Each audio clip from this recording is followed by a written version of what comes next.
से बड़ी खबर है जहां स्टील प्लांट में बड़ा हादसा हो गया। डोजर में अचानक आग लग गई। डोजर पूरी तरह से जलकर खाक हो गया। समय रहते आग पर काबू पाया गया। घटना में कोई हताहत की खबर नहीं है। कर्मचारियों ने सुरक्षा में सख्ती की मांग की है। ऐसी घटनाओं की पुनरावृत्ति ना हो, ये मांग की गई है। तो डोजर पूरी तरीके से बताया जा रहा है कि जलकर खाक हो गया, लेकिन समय रहते इस आग पर काबू पा लिया गया है।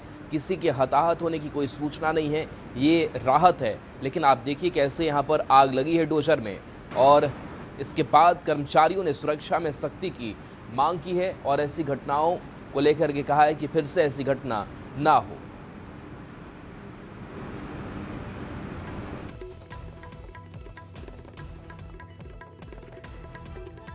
ग्यारह नवंबर को घाटशिला में उपचुनाव होना है। उससे पहले घाटशिला की भूमि पर दिग्गजों का महाजुटान शुरू हो गया है। दोनों ही दल के स्टार प्रचारक रण में आ रहे हैं और अपने अपने प्रत्याशी के लिए वोट की अपील कर रहे हैं। कल्पना सोरेन की घाटशिला में जनसभा होगी। घाटशिला में 2 जनसभा को संबोधित करेंगी।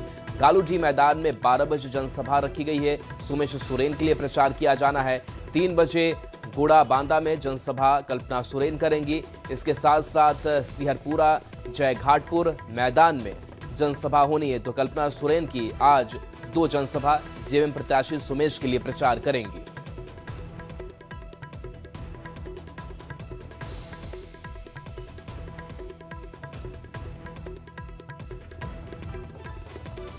तो देखिए कल्पना सोरेन की ये जनसभा होनी है और घाटशिला उपचुनाव को लेकर के जेएमएम की तरफ से लगातार जोर लगाया जा रहा है। और ऐसे में लगातार चाहे सीएम हेमंत सोरेन हो या फिर कल्पना सोरेन हो, और कल्पना सोरेन को इससे पहले भी हमने चुनाव में देखा है कि एक बड़ी ताकत खुद वो रखती भी हैं, खास करके महिलाओं में उनकी काफ़ी पकड़ है। और ऐसे में गालूडी मैदान में 12 बजे जनसभा को संबोधित करेंगी। 3 बजे गुड़ाबांदा सिहरपुरा जयघाटपुर मैदान में जनसभा को उन्हें संबोधित करना है।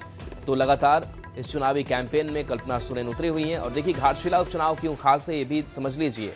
तो जेएमएम के लिए प्रतिष्ठा सहानुभूति से जुड़ा हुआ है, क्योंकि रामदास सोरेन और उनके बेटे जो है वो चुनावी मैदान में हैं। उनके निधन के बाद घाटशिला की बदलती तस्वीर का भी प्रतीक यह उपचुनाव माना जा रहा है। नक्सल मुक्त के बाद पहली यह लोकतांत्रिक प्रक्रिया होगी। बीजेपी इसे कमबैक के तौर पर भी देख रही है। तो दोनों दलों के लिए ये प्रतिष्ठा का विषय, ये सीट बनी हुई है। और घाटशिला की अगर बात करें तो मंत्री रामदास सोरेन के निधन के बाद से घाटशिला सीट जो है वो खाली हुई है, इसलिए यहाँ उपचुनाव कराए जा रहे हैं। झारखंड के शिक्षा मंत्री रामदास सोरेन थे जो बीमार भी चल रहे थे, और 15 अगस्त 2025 को उनका निधन हो गया था। तो देखिए ये तस्वीर हम आप तक पहुंचा रहे हैं। और दिल्ली में इलाज के दौरान उन रामदास का निधन हुआ था। तो घाटशिला उपचुनाव जो है वो बेहद ही खास माना जा रहा है। इसके साथ साथ रामदास के निधन के बाद से ही जो उपचुनाव की तैयारी है वो की जा रही है। और इसके साथ मंत्री रामदास सोरेन के निधन के बाद से घाटशिला सीट खाली होने के बाद से एक सिंपैथी वोट की अगर बात करें तो उसको भी लेने की उम्मीद जो है वो बीजेपी की तरफ से किया जा रहा है। तो देखिए घाटशिला उपचुनाव को लेकर सभी राजनीतिक पार्टियों ने अपनी ताकत झोंक दी है। बीजेपी और जेएमएम के स्टार प्रचारक लगातार घाटशिला की धरती पर प्रचार प्रसार कर रहे हैं। इसी बीच दोनों ही पार्टी के नेताओं के बीच बयानबाजी तेज हो चुकी है। बीजेपी ने कहा कि सरकार के साथ पूरा कैबिनेट घाटशिला कैंप करने में जुटा है। वहीं जेएमएम ने बीजेपी पर निशाना साधते हुए कहा कि बीजेपी को अपने झारखंड के नेता कार्यकर्ता पर भरोसा नहीं है, इसलिए दूसरे राज्यों से नेताओं को लाकर ठगने का काम किया जा रहा है।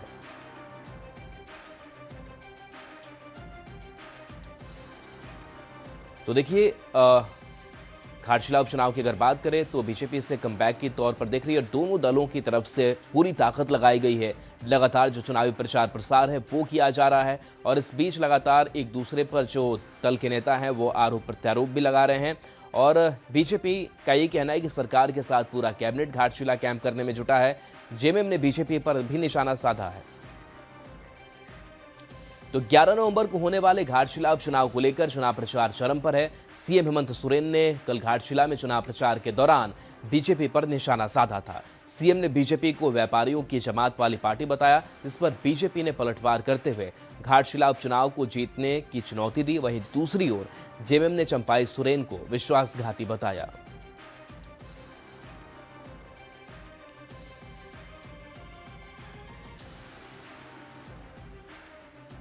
पड़ रहा है, वरना इन्होंने कहा था कि यहाँ प्रचार करने की आवश्यकता नहीं है। अपने सारे मंत्रियों को, सारे विधायकों को सिंहभूम कैंपेन करा दिया है, कैंप करा दिया है। तो मुख्यमंत्री जी को कहीं ना कहीं बदलती हवा के रुख का एहसास हो गया है। और जहाँ तक व्यापारियों की पार्टी होने की बात है, तो सच में झारखंड में व्यापारियों का वर्चस्व है।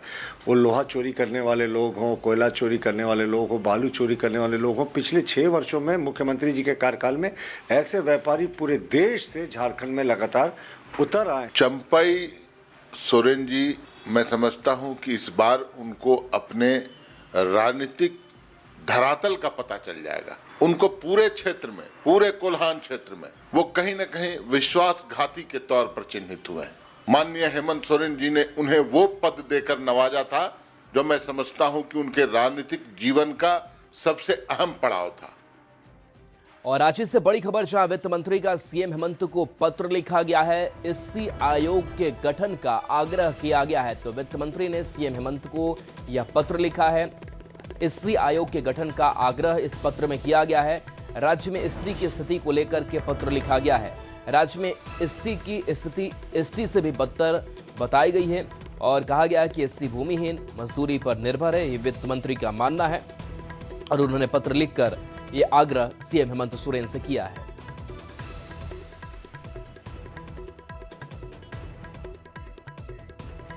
वित्त मंत्री राधाकृष्ण किशोर की ओर से एससी आयोग के गठन की मांग को लेकर लिखी गई चिट्ठी पर अब सियासत तेज होती नजर आ रही है। इस पत्र में राज्य में एससी समाज की स्थिति को एसटी से भी बदतर बताया गया है। साथ ही आबादी और उनकी आमदनी का भी जिक्र किया गया है। जेएमएम ने हेमंत सोरेन को संजीदा मुख्यमंत्री बताते हुए कहा कि वह इस मामले में जरूर फैसला लेंगे। वहीं दूसरी ओर बीजेपी ने मुख्यमंत्री पर 6 साल में भी गठबंधन में शामिल दलों की मांगों को अनदेखा करने का आरोप लगाया। देखिए, राधाकृष्ण किशोर जी पुराने अनुभवी नेता हैं। उन्होंने अपनी भावनाएं रखी हैं सरकार के सामने। निश्चित रूप से सरकार इस पर संज्ञान लेगी। बहुत सारे आयोग का गठन का अभी पाइपलाइन में है, प्रक्रिया में है। मैं समझता हूं बहुत जल्द जो महत्वपूर्ण आयोग हैं उनका गठन कर लिया जाएगा। मंत्री जी 6 वर्षों से लगातार शासनकाल में हैं और जब उनके ही कैबिनेट के सहयोगी कह रहे हैं कि 6 वर्षों में भी साहब आप बिल्कुल नाकामयाब रहे हैं एससी की स्थिति को सुधारने में, तो मुख्यमंत्री जी के लिए पास क्या बचता है? या तो वो इस्तीफा दे दे या जो मंत्री आरोप लगा रहे हैं उनका इस्तीफा ले ले। और रांची से बड़ी खबर, जहां स्वास्थ्य विभाग के एसीएस का निर्देश है मानक पूरे नहीं होने पर ब्लड बैंक बंद कर दिए जाएंगे। ब्लड बैंक में खामियां सुधारने के निर्देश भी दिए गए हैं। 10 ब्लड बैंकों के लाइसेंस अब तक रद्द किए गए हैं। ऑडिट रिपोर्ट के आधार पर ये लाइसेंस रद्द किए गए हैं। 7 ब्लड बैंक के लाइसेंस सस्पेंड किए गए हैं। 45 ब्लड बैंक के शोकॉज की तैयारी है। संबंधित संस्थाओं को एसओपी की कॉपी भेजी गई है। सभी जिलों में मास्टर प्रशिक्षक नियुक्त होंगे। तो 45 ऐसे ब्लड बैंक जिनको शोकॉज की तैयारी है, जहां पर गड़बड़ियां सामने आई है और स्वास्थ्य विभाग की एसीएस की तरफ से यह पूरा निर्देश सामने आया है।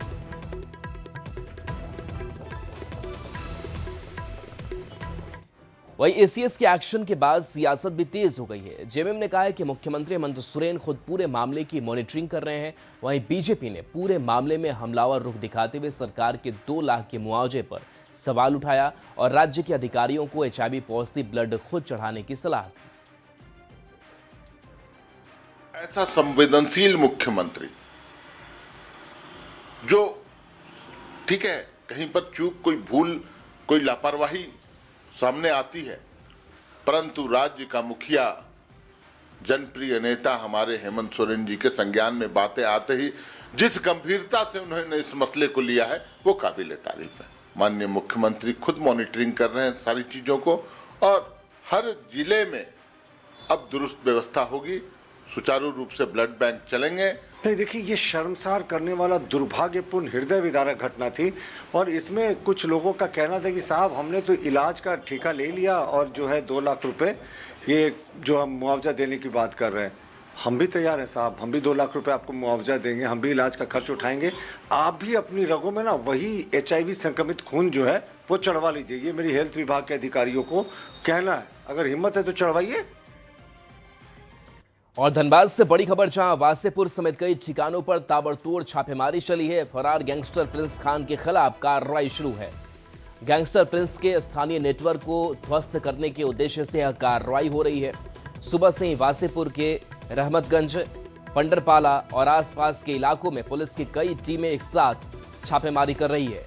कार्रवाई के दौरान भारी पुलिस बल की तैनाती की गई है। सूत्रों के अनुसार पुलिस का यह अभियान प्रिंस खान गिरोह के सक्रिय गुर्गों और सहयोगियों की तलाश में चलाया जा रहा है।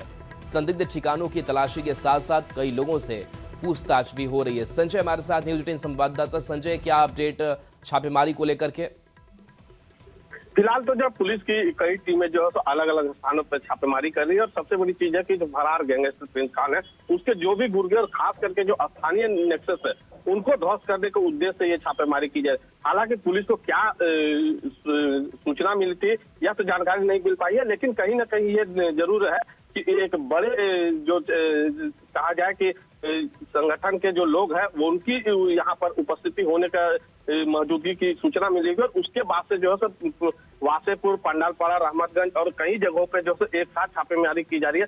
बताया जा रहा है कि सुबह 4 बजे से ये छापेमारी की जा रही है और कुछ लोगों को जो है हिरासत में भी लिया गया। वही कहा जा रहा है कि कुछ कैश भी बरामद हुए, हालांकि इसका भी आधिकारिक पुष्टि नहीं हुई है, लेकिन ये भी कहा जा रहा है कि कुछ कैश भी बरामद हुए हैं। कुछ लोगों को जो है सो पुलिस अपने हिरासत में ली है। अब उन हिरासत में लिए लोगों से जब पूछताछ होगी तो उसके बाद पता चलेगा कि आखिर ये कार्रवाई में और कितने लोग संलिप्त है और प्रिंस खान के जो गुर्गे हैं वो और कहां छिपे हुए हैं, उनको जो छिपे हुए लोग हैं उनकी गिरफ्तारी का अपनी प्रयास जो है सो धनबाद पुलिस करेगी। क्योंकि प्रिंस खान जो है सो लगातार जो है पहले तो वो धनबाद में ही केवल रंगदारी के लिए कॉल किया करता था, लेकिन अब झारखंड के अलग अलग राज्यों में भी जो व्यवसायी है उन पर रंगदारी के लिए कॉल करते हैं और इसीलिए पुलिस जो है तो इस मामले को लेकर पूरी गंभीर है और धनबाद पुलिस उनके जो भी नेक्सस है, स्थानीय नेटवर्क है, उनको ध्वस्त करने में जुट गई है। जी चलिए, शुक्रिया इस अपडेट के लिए आपका।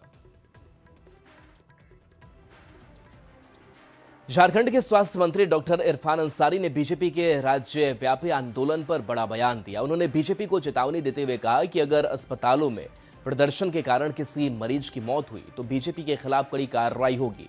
शाम तक सभी सिविल सर्जनों से रिपोर्ट मांगी गई है, कल एक्शन लूंगा। सभी जिलों में भाजपा ने सदर हॉस्पिटल में प्रदर्शन किया।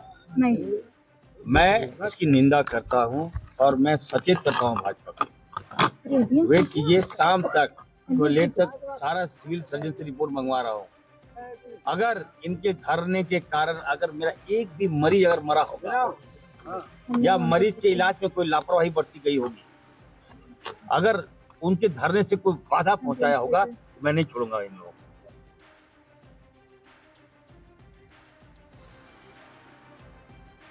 चाईबासा में थैलेसीमिया ब्लड कांड को लेकर के राज्य भर में बीजेपी का आक्रोश प्रदर्शन देखने को मिला। बीजेपी नेता कार्यकर्ताओं ने प्रदर्शन करते हुए झारखंड सरकार के खिलाफ नारेबाजी की और मामले की सीबीआई जांच और स्वास्थ्य मंत्री के इस्तीफे की मांग की। ये रिपोर्ट आपको दिखाते हैं।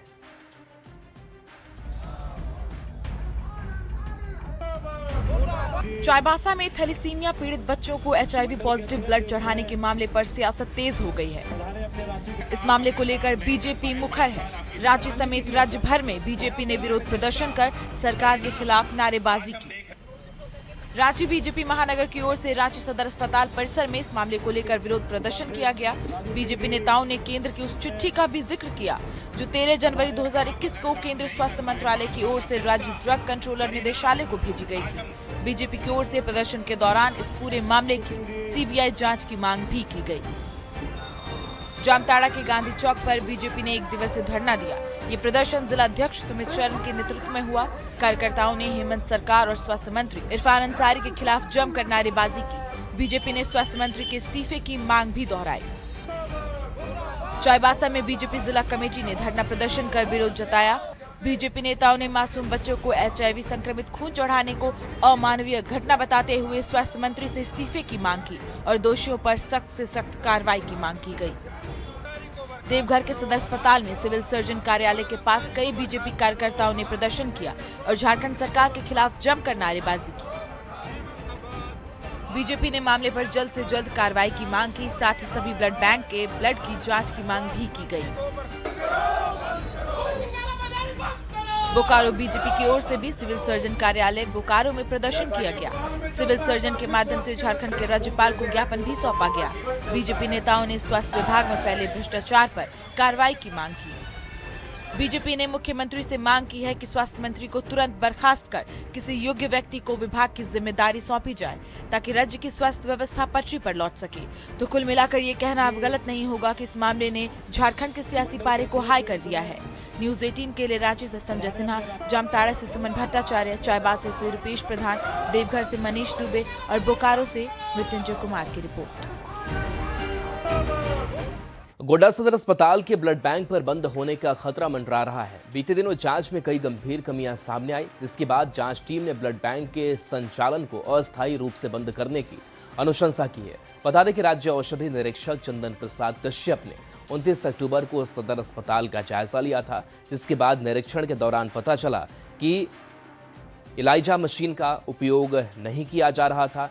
HIV और हेपेटाइटिस जैसी गंभीर बीमारियों की जांच रैपिड किट से की जा रही थी, जो मानक प्रक्रिया के विपरीत है। जितना रिक्वायरमेंट है, जैसे एलाइजा टेस्ट है हमारे यहाँ शुरू है, उसके बाद और भी जो रिक्वायरमेंट्स हैं, सारा चीज़ हमारे पास फुलफिल है। अब रह गई रेनुअल लाइसेंस, रेनुअल के लिए उसके लिए हमारे पास प्रोसेस में है। बहुत सारा चीज़ हो चुका है, बहुत सारा चीज़ पूरा हो चुका है। एक आध में थोड़ी कमी है, उसको भी पूरा हो जाएगा। लेकिन ऑब्जेक्शन है किन मानकों पर उसकी क्या कमी थी, क्या मानक जो ऑब्जेक्शन लगा? ये तो ऑब्जेक्शन वही बता सकते हैं, लेकिन हमारे हिसाब से सारा चीज़ पूरा कर लिया गया है। थोड़ा बहुत कुछ कमी होगा तो पता चलेगा, तो जल्द ही हम लोग पूरा कर लेंगे। वैसा कोई फैक्ट हमारे हिसाब से तो नहीं दिखाई पड़ रहा है कुछ कमी है। चाईबासा में थैलेसीमिया पीड़ित मासूम बच्चों की जिंदगी से खिलवाड़ से जुड़ी सरकारी कहानियां कम होने का नाम नहीं ले रही हैं। स्वास्थ्य विभाग इस मामले को लेकर कितना संजीदा या फिर लापरवाह है, इसकी एक बानगी इस एक्सक्लूसिव रिपोर्ट में आपको दिखाते हैं।